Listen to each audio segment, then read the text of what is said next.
Hello guys, आज आपके पोल के लोल में आपका स्वागत है। आज सबसे पहले हम बात करेंगे कि एक क्वेश्चन को कैसे हम लिखते हैं, स्टार्टिंग में इसकी कैसे करते हैं। सबसे पहले किसी भी क्वेश्चन को लिखने के लिए 4 इंपॉर्टेंट चीज़ें। सबसे पहली भूमिका, दूसरी उसका महत्व, तीसरा उसका प्रकार और चौथा उसका निष्कर्ष। आज का टॉपिक हमारा राजनीति क्या है। व्हाट इज राजनीति। हम आम बोलचाल में तो सुने होंगे कि राजनीति राजनीति राजनीति, लेकिन क्या हमें उसका अर्थ पता है क्या होती है राजनीति। उदाहरण के लिए हम जैसे देखते हैं कि घर में भी एक राजनीति होती है। क्या आपको पता है राजनीति क्या होती है? नहीं ना। तो आज मैं आपको बताता हूँ राजनीति कैसे करते हैं।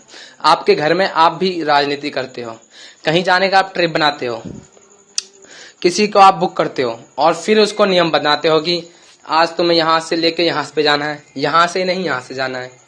जैसा कि आपने किया भी होगा दोस्तों।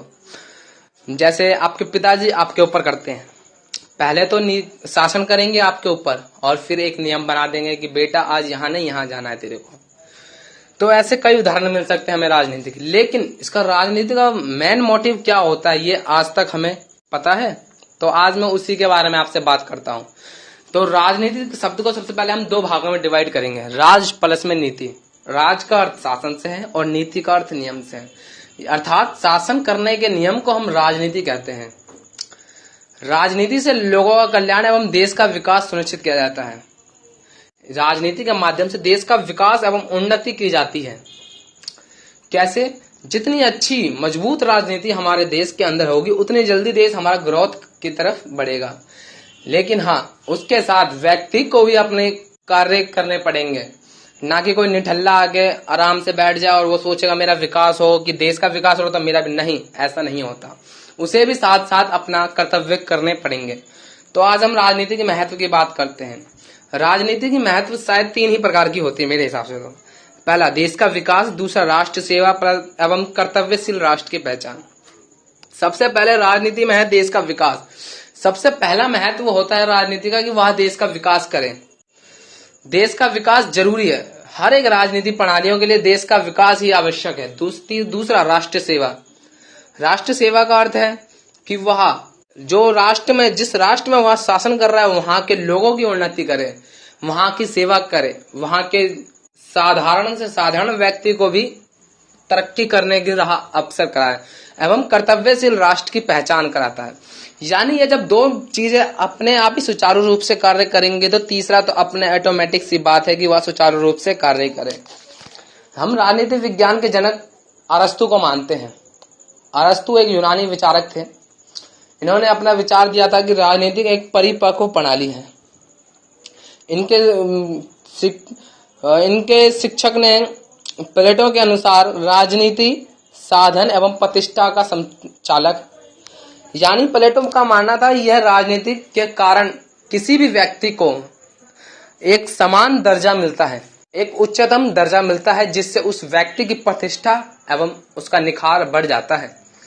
तो अब हम बात करेंगे राजनीति के प्रकार। तो आपको पता है राजनीति कितने प्रकार होते हैं? तो गाइस, राजनीति मैक्सिमम तो हम यूं कह सकते हैं कई प्रकार की होती है, लेकिन राजनीति सिर्फ 4 प्रकार की होती है। पहली तो उसका जन्म कहाँ से हुआ, तीसरा उसका फिर गठजोड़ कहाँ पे हुआ, तीसरा कि वो कहाँ से शुरू हो रखी है कहाँ पे खत्म, और चौथा जो अब की चल रही है। तो जो सबसे पहला वाला है उसे हम कहते हैं यूनानी राजनीति, दूसरा आधुनिक राजनीति, तीसरा क्लासिक राजनीति और चौथा परंपरावादी राजनीति। तो हम पहले वो डिफाइन करते हैं यूनानी राजनीति। यूनानी राजनीति का जन्म यूनान से हुआ है।